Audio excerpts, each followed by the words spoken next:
أنا متأكد مثلي ومثلك لما دخل الرئيس على قاعة المؤتمر الوطني، ركز على كلمة الوطني، تفاجأ مثلي ومثلك.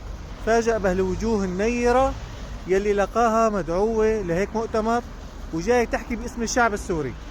صحيح خسرنا شباب مثل الوردة لحتى سقط النظام، بس كسبنا الوجوه الطيبة يلي طلعت تحكي باسمي واسمك.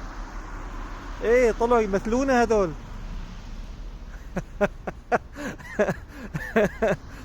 الوطني. يا حسافة، يا حسافة على الخطاب والكلام الذهب يلي قاله الرئيس بحضور هيك ناس. إلا من رحم ربي طبعا، في ناس موجودة إلها ثقلة وإلها وزنة، بس في قسم كبير أنا وأنت بنعرف إنه وجودهم بهيك مؤتمر غلط، وأكبر غلط كمان. تمنيت أشوف ممثل عن أمهات الشهداء، تمنيت أشوف ممثل عن الناجين من المعتقلين، تمنيت أشوف ممثل عن المهجرين يلي لساتهم بالخيام وما رجعوا على البيوت لحد هلا.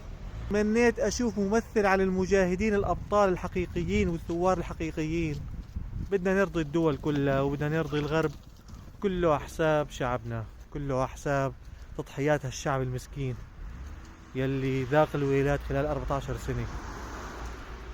حسبنا الله ونعم الوكيل باللجنة يلي اختارت ودعت الناس على كيفها، دعت الفئات يلي بدها إياها. نحن لا نقصي أحد من الشعب السوري، ولكن من باب الأولى الناس يلي ضحت نشوف إلها ممثلين موجودين. أنا بالنسبة إلي ما شفت حدا كان حاضر بالمؤتمر غير الرئيس يمثلنا فقط.